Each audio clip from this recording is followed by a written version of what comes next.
di wax ne nag tey ñun ñoo woote woon bis bi tey bis bi woote bi li ko waral mooy dañoo jub ci élection présidentielle nag buñ ci jubee wax wàllum politique ñu bokk nag ci langu politique gi yor parti politique bu ñuy wax MPES Jëf ak Njariñ di mouvement populaire pour l'émergence du Sénégal di parti boo xam ne am na récépissé depuis 2020 boobaak léegi ñu nekk ci suñu yoon di liggéey lu yaatal suñu parti ak lu ko dëgëral MPES Jëf ak Njariñ nag njiit li bu ñu doon tàmbali tey di wax parcours bitim réew la nekkoon fa la yeggaleem njàngam ba liggéey fa ci administration espagnole ba 2012 la ñibbi si Sénégal investir fii ci Diourbel dugg ci wàllum politique bi à partir de 2014 nekk candidat mairie bokk ci élection yi député 2017 bokk ci présidentielle 2019 bokk ci élection 2022 ba tey jii ñu jëm 2024 ñu war a bokkaat ci élection yi. kon bu ñu doon résumer suñu parcours dañuy wax ne def nañ fukki at politique en Espagne def fukki at politique ci Sénégal loolu jox ñu ñaar fukki at yoo xam ne mun nañ wax ne lu ñuy doon gone am nañ expérience am nañ jaar-jaar am nañ vécu ci wàllum politique. histoire politique bi nag bu ñu ko doon résumer mun nañ wax ne à partir de 2014 bi ñu nekkee candidat mairie jël nañ 3e yàlla jox ñu ñaari conseiller ci commune bi ak benn ci département bi. biñ ñëwee élection 2017 doonuñu woon candidat mais jàppale woon nañ candidat Ousmane Sonko. mu am benn député ci plus fort reste kon loolu war na mën a tax ne wane ne ba ñu xamante ak Ousmane Sonko ak am ak moom relation yàgg na ginnaaw bi loolu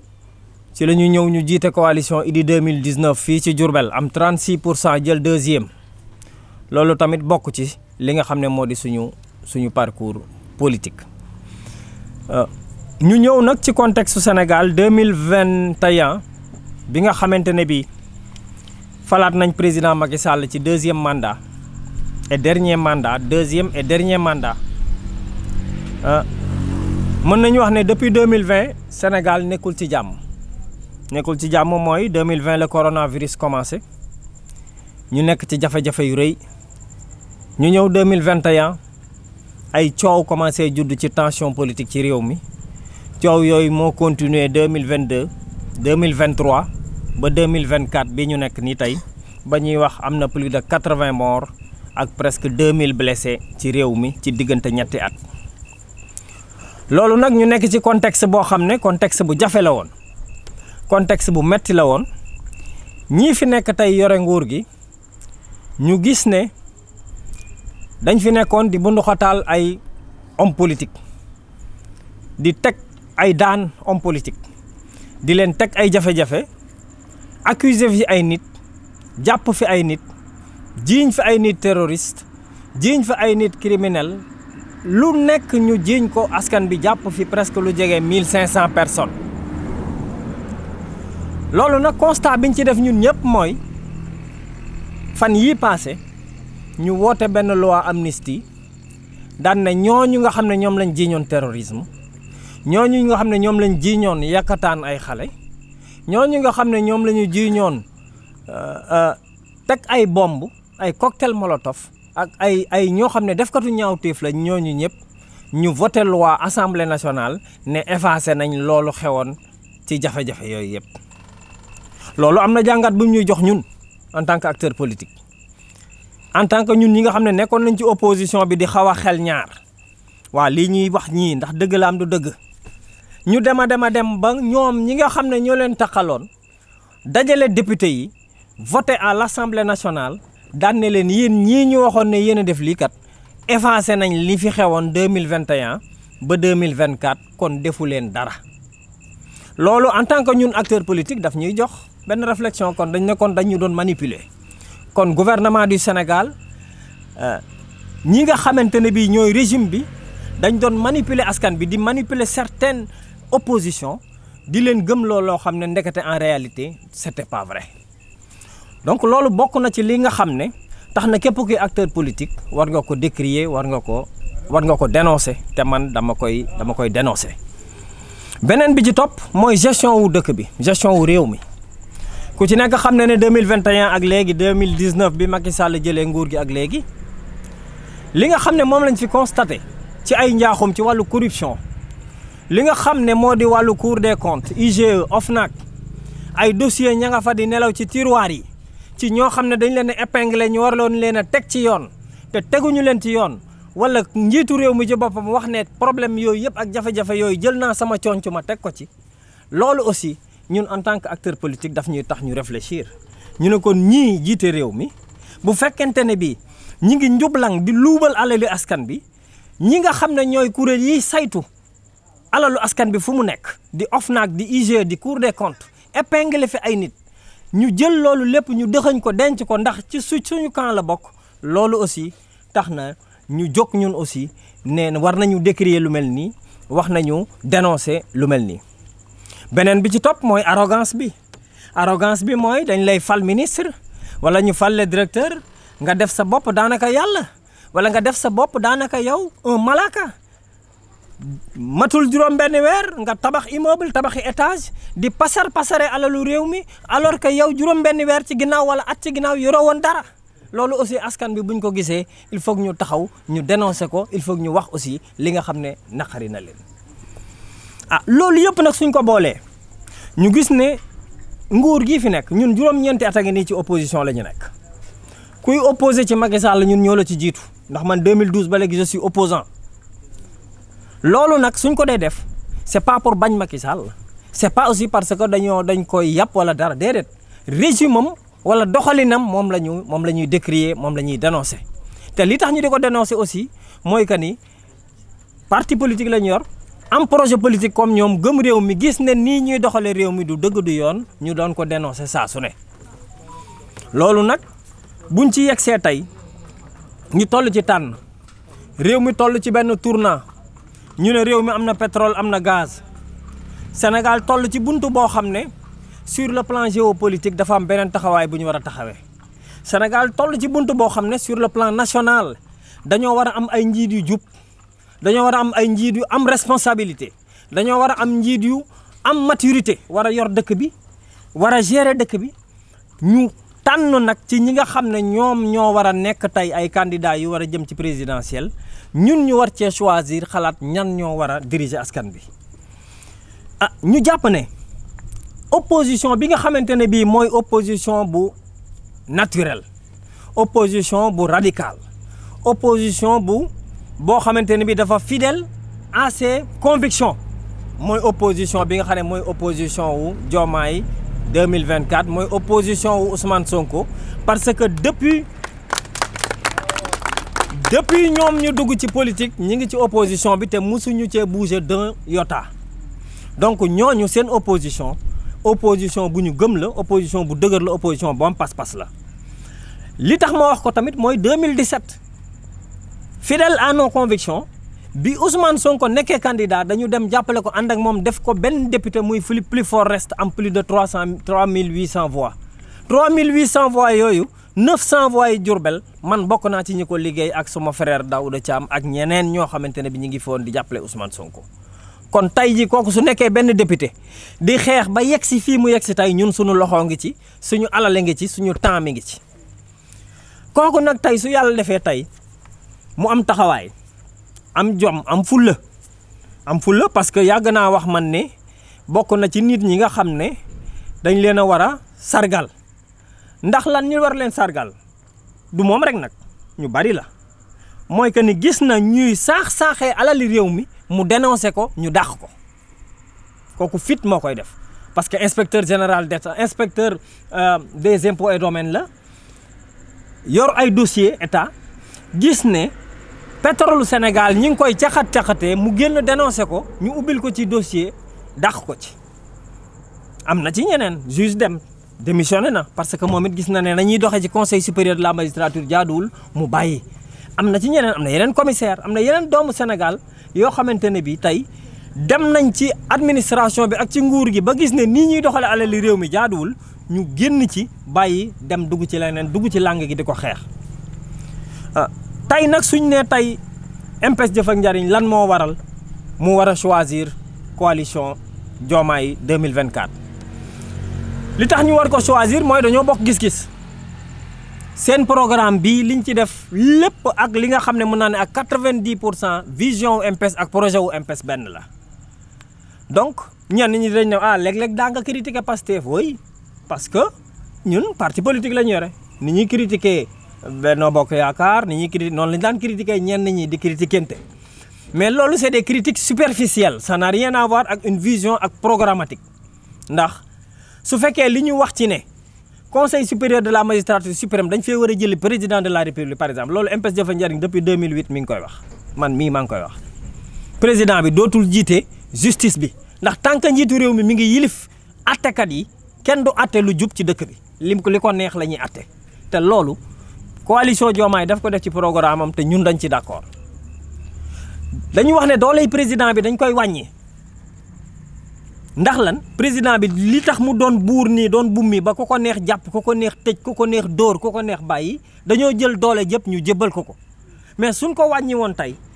jël leen li jox premier ministre wala vice président jël leen li jox ko procureur jël leen li jox assemblée nationale kon dooley président du bari ba saa su ko neexee ku ko neex mu ne jàpp leen ku ko neex mu ne dóor leen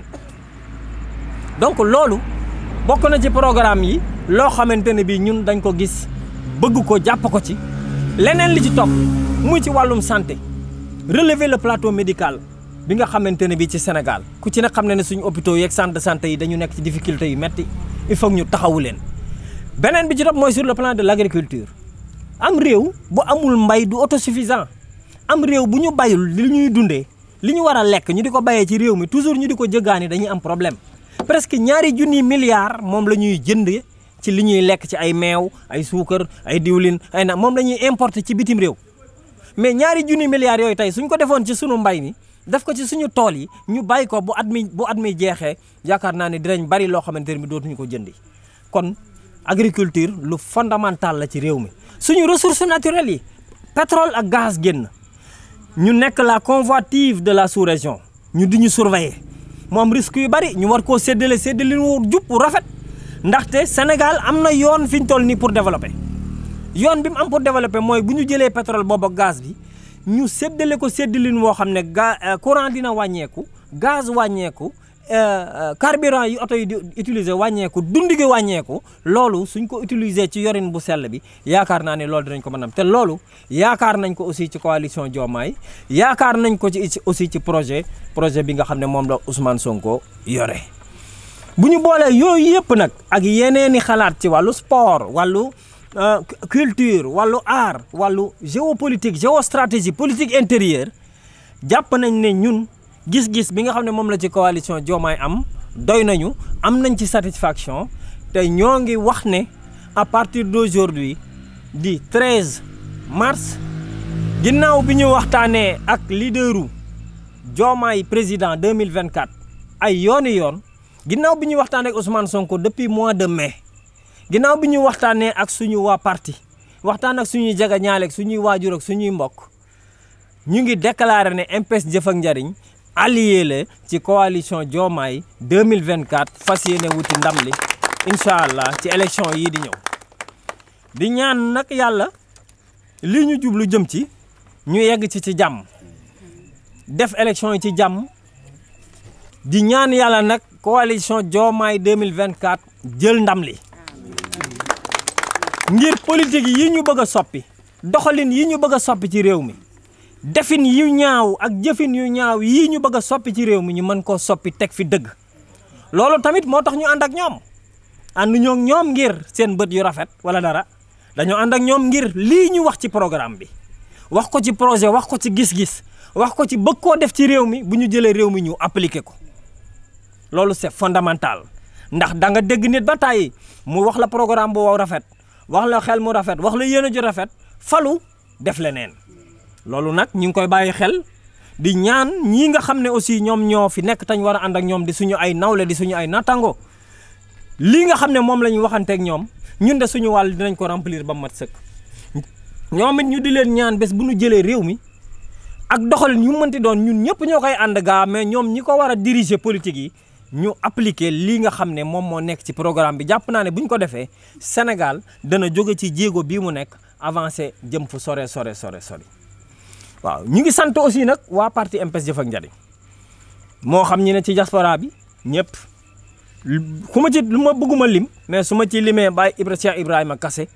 lim ci Ismaïla Thiam ci France lim Ndiasse Gueye Côte d'Ivoire lim Ndiaga ci Italie doy na sëkk ci ñeneen ñi ak ñeneen ñoo xam ne xaj na suñ fi nekkee di lim duñ leen mën a jot. boole ci aussi ñii nga xam ne ñoo fi nekk di responsable yi dëkk Dakar présidente des femmes Aïda Mbeng su mënoon ñëw tey maa leen bañ a déranger monsieur le maire ngir yoon bi comme déclaration rek la dinañ daje ci liggéey bi mais kenn ku ci nekk ci ñoom yaa nga ca gox ba nga nekk ànd ko léegi ak coalition Diomaye impliqué wu fa di fa liggéey. donc su ma tuddee Aïda Mbeng di présidente des femmes ca cité Kër Khadim donc wax naa ñëpp si aussi su ma fi tuddee Ousmane Ngom tudd fi Assane Mbaye tudd fi ñoom Dame Mbaye ñii nga xamante ne bi c'est des compagnons de première heure ñu di leen sant seen taxawaay di leen gërëm nga xam ne fun ma gessoo rek gis leen kenn amul seen fay donc ñooñu nag ak parti MPES Jëf ak Njariñ yëpp ñu ngi leen di sant di leen gërëm di leen wax ne ñoom ci seen bopp monsieur le maire ñoom ñoo porté combat bi ñoom ñoo jël décision bi ànd ko ak man imposé ma ko xamal ma ne fii kat ginnaaw bi ñu seetee lépp ñun fii mooy suñu yoon ñii lañ bokkal gis-gis ñii lañ bokkal projet mooy coalition Diomaye 2024. maa ngi félicité aussi monsieur le maire Adiou bërki démb la def déclaration ànd ci coalition bi di koo xam ne ku ma naw la ànd nañ dem Allemagne ànd nit ki bala nga koo xamit ngeen ànd tukki wala nga fekk ko barabam ñëw naa fa indi fa une mission allemande ci maireem ñu waxtaan fa xam pas-pasam xam bëgg-bëggam xam li mu yéene aussi Patar mais aussi xam li mu yéene département bi yëpp. kon monsieur le maire soo defee le déplacement tey jóge Patar fii ba Kër Cheikh Ibra Fall fekke si lii vraiment amuñu sa fay ñi ngi lay sant ñi ngi lay gërëm maa ngi leen koy séeral yëpp yéen ñëpp di leen wax ne vraiment monsieur le maire Adiou Sène ñi ngi koy sant di ko gërëm ci taxawaayam di fas yéene nag gën ko tàllal loxo ñu ànd ci liggéey bi ñoo bokk liggéey bi ñoo ko nar a ànd joxante loxo main en main ngir indi victoire bi incha allah au soir du 24 mars 2024 suñ borom jox coalition Diomaye 24 réew mi ngir ñu soppi doxalin yi fii ci Sénégal. di gërëm aussi vraiment soxna Ndeye Ndiaye ñëw fii ci turu Pastef di nuyu à travers elle monsieur Souleymane Ndiaye docteur jotante nañ téléphone léegi woo na ma xamal ma ne su ko fekkoon njaareem dina fi teew. di nuyu Moussa Balla Fofana sama frère la woo na ma aussi ci bëccëg xamal ma ne les lundis et les mercredis daf koy fekk Dakar pour des raisons de professionnelles wante su ko fi fekkoon incha allah moom it dana toog mais il est de tout cœur avec nous. jot nañ ñu téléphone vraiment saafonteeg ñun ubbil ñu tamit yoon ubbil ñu mooy yaatal ñu xamal ñu ne vraiment ànd bi ñu nar a ànd liggéey ñun ñëpp ñoo ko bokk. ñoo ngi leen ci sant aussi di leen ci félicité di nuyu aussi suñu frère Aliou Sène ak suñu frère Matar Sène jotaguñoo gisante waaye xañ na bu ñu demee ba ci kanam incha allah danañ gisante ngir liggéey bi gën a yaatu ñu xam ne ñëpp ñoo bokk lu ñuy def ñoo bokk objectif dañuy xàccandoo di dóorandoo ngir lii nga xam ne moo di victoire bi ñu soxla le 24 ñu mën ko am.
Abdoul Mbaye gis nga ak Serigne Boub ñoo ñëpp gis na ak ñoom à la dernière minute ki nga jaakaar ne sax gisawu ñoom parce que mi ngi woon ci kaso bi jàpp na dina génn tey loolu lañ wax nga choisir ko lan moo nekk say option ak lan moo la xirtal nga ànd ak moom bàyyi ñooñu waaw comme ni nga ko waxee c'est vrai mën naa ne depuis mois de mai ñi ngi wax ak acteurs politiques yi nekk ci Sénégal yëpp Ousmane Sonko sax lañ njëkk a waxal téléphone laataa ñuy jàpp jamono yi gisee ñu jàpp ko biñ ci jógee waxtaan nañu comme ni nga ko waxee ak Amadou Ba waxtaan nañu ak Idrissa Seck Khalifa Sall Serigne Mboup tous les acteurs politiques waxtaan boobu liñ ci jublu woon mooy képp kuñ ci dajeel wala ku ñu woo ñoom it ñoo nu woo dem ñu fekki leen ñoo leen fekki ndax kilifteef ñu déplacé wu mais ñoom ñoonu sàkku ñu waxtaan ak ñoom ñu dem fekki leen toog ak ñoom ku ci nekk bi ñu toogee yow tamit waxtaan nañu ak yow xool sa gis-gis xool sa bëgg-bëgg xool sa pas-pas ci réew mi mais ginnaaw bi ñu leen nattee ñoom ñëpp nag kenn ku ci nekk jàpp nañ ne futuru Sénégal fi mu toll nii avenir u Sénégal créer rupture ak génération bi fi nekkoon dafa nekk farata fi mu toll nii créer rupture bi mooy ñi fi nekkoon ci 12 ans yi Macky Sall wax dëgg yàlla ñu yóbbu leen ñu noppalu ñi nga xam ne aussi ñi ngi woon ci système bi doon doxal ànd ak Macky Sall ñoom ñëpp ñu mën leen a yóbbu ñu noppalu ndaxte nag jot na ñu changer doxalin changer de régime mais créer rupture boobu nag indi une nouvelle génération boo xam ne am nañ pas-pas am nañ jom jub nañ bëgg nañu réew mi ñu teg leen fi ànd kook ñoom ngir ñu mën a soppi doxalin bi loolu lañ ci gis te jàpp nañ ni rupture yooyu moom la Sénégal laaj jamono ji ku ci nekk gis na jafe-jafe yi nga xam ne moo am ci réew mi ci doxalin assemblée nationale loo fa gis pëccëxoo saagante rayante kenn xamul la fa nekk conseil pouvoir judiciaire bi mi ngi nii décision yoo xam ne calamiteuse kenn xamul pouvoir exécutif bi moom waxi noppi ndax le fait que rek li fi xewoon 2021 ba 2024 nga ne effacé naa ko rek loolu rek doy na pour ñu jëlee la fi loolu dong suñ ko doon wax ci kër yi doy na pour ñu jëlee fi régime bi fi ne ndax mënuñu fekk ay nit ñu sàcc alali réew mi ay nit ñoo xam ne rey nañ fi ay nit ñu fi dee ak i toroxtaange ak i njaaxum nga ne loolu fi xewoon 2021 ba 2024 effacé naa ko la ca des mooy arrogance bi ma la doon wax léegi ay nit ñoo xam ne alali réew mi lañ jël ci l'espace de benn at wala ñaari at nga gis leen ñu étage yori milliards di dawal oto yi 50 millions te leer naa ni seen salaire mayu leen ko nit ñooñu tamit war na jot tax aussi ñu changer doxalin fii ci réew mi. élection yi fi mujj Idrissa Seck nga àndaloon Idrissa Seck mi ngi fi ba léegi. te waxtaan ngeen lu tax nga bàyyi ko fi dem faneen. waaw Idrissa Seck àndoon nañu ak moom wax naa ko léegi coalition 2019 man mii maa ko jiite woo du ñu mën a taxaw fii tey di wax mais moo tax ñi ngi sant yàlla bu baax moo ne lañ seqoon ak moom. yàlla mayoon nañu ci ndamit may ñu ci dëgg ndax ba ñuy ànd ak moom dañoo jàppoon ne mooy candidat bi gën a war a mën a jëlee Macky Sall ci réew mi ñu ànd ak moom moo tax mu jël deuxième waroon fee war a mën a jëlee Macky Sall kon yàlla mayoon nañu dëgg bañ àndeek moom ndax ñoo jël deuxième topp ci Macky Sall bii tamit dañoo jàpp ne coalition Diomaye moo fi war a mën a jëlee Macky Sall ci jamono jii nu toll ni ci programme ci taxawaay ci fit ci fulla ak jom moo tax ñu jóg ànd ak ñoom ngir boole suñuy doole ak suñuy effort ngir mën fi jëlee Macky Sall loolu moo tax donc jamono ji ñu ànd ak coalition Diomaye yéen a ngi wax régime bi mais gis nañ ne coalition Diomaye 2024 bi régime bi léegi ñu ëpp fa parce que gis nañ ne même bi ñuy def installation pour déclarer sa candidature ñi nekkoon au premier chef au premier rang ñëpp ci régime bi lañ nekkoon muy Moussa Diobat Mimi Touré docteur Abdourahmane Diouf ainsi de suite yow mi ak Adji Sène mi ak Ndeye Diop Camara mi ak ñoom ñëpp ci régime bi weesu lañ nekkoon est-ce que jàppoo na c'est déshabillé Jean et habillé Paul moo fi nekk rek ak boo xamante ne bi jàpp nañ ne fi toll nii mooy bës non man par exemple dama lay wax ne 9 ans laa def opposition 9 ans man opposition la opposition Macky Sall la présidentielle yi fi am yëpp opposition la nekk mosuma ci jóge beneen bi ci topp ñii nga xamante ne bi ñoom nga fi wax man aussi mas naa def constat bi ne bi ma demee di waxtaan ak les leaders dinaa ne leen mais ñii nga xam ne ñoo fi nekkoon bokkoon ci régime bi lan moo tax bokk ci li nga xam ne moom moo xew ci événement yi 2012 ba 2023 lan moo tax ñu ñëw ci yéen am na explication yu ñu ma jox yoo xam ne xaj na expliquer ko fii du ko fi jar mais doy na ma ci gis-gis ci taxawaay ndaxte tamit man yàgg naa wax ci samay wax léeg-léeg sax nit ñi daan nañ bi ci critiquer may wax ne ñi nekk fii ñoo nekk fee yàgg nañ mi dégg ma di koy wax loolu su ma koy wax ci personnage la doomu aadama la. Maintenant ci projet politique nag man xooluma ki ñëw ci coalition Diomaye ak ki nga xamante ne bii ñëw ci projet bi nga xam ne moom la coalition Diomaye teg moo ma intéressé ndax xam naa ne projet bi ñu teg bés buñ ko doxalee muy ma Samba muy ma Demba bu ñëwee tënku ci projet boobu foo mën a jaar nga jub même bu fekkee da ngaa dëngoon jóge ci biti ñëw ne damaa bëgg a baax léegi système bii nga xamante ne bii moom lañ teg ci projet buñ ko changé tëral ko doxal ko boo ñëwee jikko boo amoon ca biti tamit boo ñëwee système bii ñu teg dana la jubal. kon loolu moo tax ma jàpp ne amul benn problème amul jafe-jafe ci ñi nga xamante ne bii nekk nañ fi di suñu ay collègues di tamit ay sénégalais duñ ay malaaka duñ ñen naawuñ jóge fenn ay sénégalais lañ comme Sonko comme man comme keneen ak keneen. donc ñoom ñooñu donc ay nit lañ buñ leen tegee ci yoon jox leen fi ñu jaarloo leen fi ñu war a jaar jàpp naa ne dinañ mën a dem ñun ñëpp ci kanam ndax c'est le Sénégal qui gagne. waaw. gis nañ ne àndoon nga fi ak Dame Diop. ànd bu rafet. parce que ko da xam aussi xam sa nature. xam ne ko tricher. gis nañ aussi jàppale bi ñu ko jàppale woon. lu tax tey mu mel ne war nga leen dinaa dem ci ñeneen lu waral loolu. waaw loolu parenthèse la woon ci suñu 10 ans de politique ndax ku ci nekk ni ma ko waxee xam na ne 9 ans la ñu def opposition ñu ñëw élection maire commune bi ça n'a rien à voir ak présidentielle ndax présidentielle benn nit la ñuy fal élection maire yi ay nit la ñuy fal ci gox-goxaat yi donc yow yaay seet ban projet ci sa gox moom nga épouser pour mën a xeex pour jàpp ne njariñ dana mën a jóge ci kaw pour ñëw sa gox loolu bi ñu ci Dame Diop sollicité rafetlu woon nañ ko parce que ñu nag moom ñoo bokk dëkk gëm dëkk bi mu am projet présenté ñu ko mu amoon njariñ ñu yaakaar njariñ la ànd ceeg moom ànd ba nag juróom-benn weer la durée mooy bi ñu daanoo ci laa demaat ne ko monsieur le ministre damay dellu ci yoon bi ma nekkoon quartier Kër Cheikh ak ànd ak yow ñu bokk quartier bi ak projet bu ñu amoon pour Diourbel commune bi moo taxoon ñu ànd bi mu jeexee jeex na suñu kilifa na rek suñu grand la jox nañ ko bépp cër waaye nag ñun parti lañ yore parti boobu dafa am projet am gis-gis am vision ci réew mi fa ñu jëmee réew mi nag dépassé na njaareem la ñu xalaatal réew mi dépassé na njaareem li nu bëgg ci dëkk bii mooy képp kuy jiiteeti réew mi nga jiite ko ci njub képp kuy jiite réew mi nga jiite ko ci dëgg képp kuy jiite réew mi nga bàyyi di dóor doomi jàmbur di làq sa doom képp ku def njaaxum ci réew mi ñi yamale nit ñi corps de contrôle yi war a surveiller alalu askan bi muy OFNAC di Cour des comptes di IGE saa bu ñu seetatee ba gis ne kii jalgati na alati askan bi ñu bañ di ci tegee conc ñu di ko yóbbu tribunal ñu di ko saytu ku deful lu jaadul ñu teg la ci yoon donc loolu mooy li nga xam ne ñun mooy sunu gis-gis parenthèse bële nag parenthèse locale la woon jàlloon na bu yàgg ba nga xamante ne bi leneen lu bari xew na fi ci diggante bi waaw bon xëyu ndaw yi jàpp naa ne programme la boo xamante ne bi président bi daf ko defoon ngir wàññi tension yi mais en fait du programme boo xamante ne bi programme bu mën a jariñ Sénégal la parce que programme mu xëyu ndaw yi bu fekkante bi da ngay jël nit ne ko demal nga bale ji 1 heure de temps préfecture wala nga jël nit ne ko da ngay bale ji demal bale ji buntu xaw ma fan 1 heure de temps wala demal hôpital wala demal buntu mairie nga bale fa 1 heure de temps ñu fay la après 60 000 loolu yaa ngi feñaakloo nit ñi man gëwuma boobu projet li ma gëm mooy nit ki da nga koy liggéeyloo mooy day xëy liggéey 8 heures wàcc 14 heures wala mu wàcc 16 heures nga xam ne kii mérité na li ma yore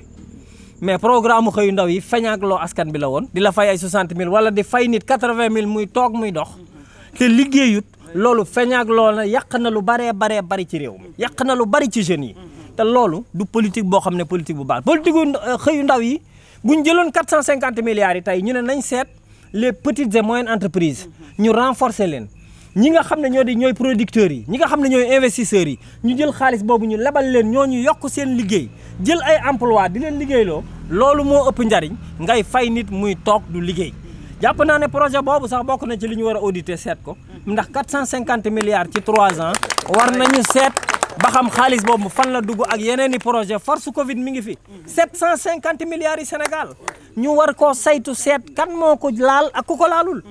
parce que tamit mënuñu jël alali réew mi ay nit jàpp ne ñoo gën a yeewu wala ñoo ëpp nit ñi xam-xam wala ñoo leen gën a ñoom la seen nday gën a liggéey ñu jël 750 milliards jël ci ay milliards pasare ko te kenn du leen ko laaj loolu jàpp naa ne aussi lu ñu war a seet la programme Diomaye 2024